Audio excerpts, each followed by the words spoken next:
We're gonna take some Dollar Tree stuff, some moss, and this, and make something amazing. Poof! I took the Dollar Tree mirror and I removed the backing. I took the mirror out, and you just need to be careful because it is pretty thin. And I grabbed my ghost and flipped the mirror down on my protective surface. And then I grabbed my razor blade scraper and I just started scraping a hole in the middle. I'm just removing the mirrored finish so that it's large enough to fit my ghost. And once I think I have it large enough, I put some extra scratches outside of that circle, used some sandpaper to kind of blend it a little bit so it wasn't just like a harsh circle. Once it fit, I put the ghost behind it to make sure it fit, and I cut off the excess. I did find that a ghost with a black background works better than a white background. Just a little tip there. So I put it back into the frame and put the backing on, and it looks perfect. It looks great just like this, but we're gonna go further than this. This is not far enough. I grabbed a plastic battery operated candle from the Dollar Tree, and it looks pretty cheap just as it is,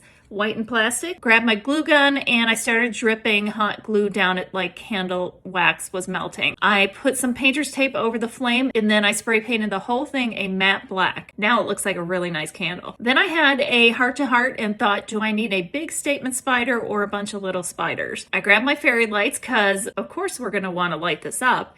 So I took the backing off again, and behind the ghost, I added the fairy lights in a very random fashion, and then I put the backing back on, made sure to have the little control on the outside, and I glued it to the edge so it's easy to turn on and off. And now I have my candle, which looks great. I hot glued that to the front.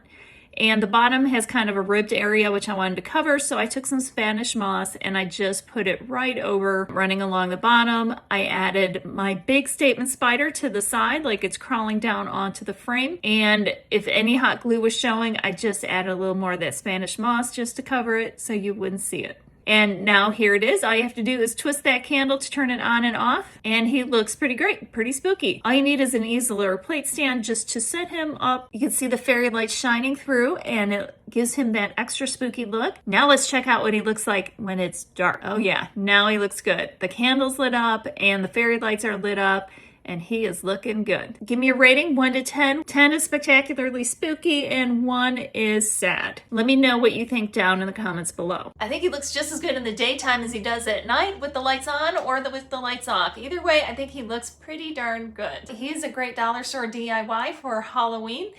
Such an easy craft. Inexpensive. You're probably in at $5 or $6. If you enjoyed this project, I'd love for you to let your friends and family know. They might enjoy it too, and it sure helps me out. So thanks again for watching. I sure do appreciate you. And remember, life's too short not to shimmer, so grab your glue gun and your glitter. If you want another creepy Dollar Tree DIY, check out this one.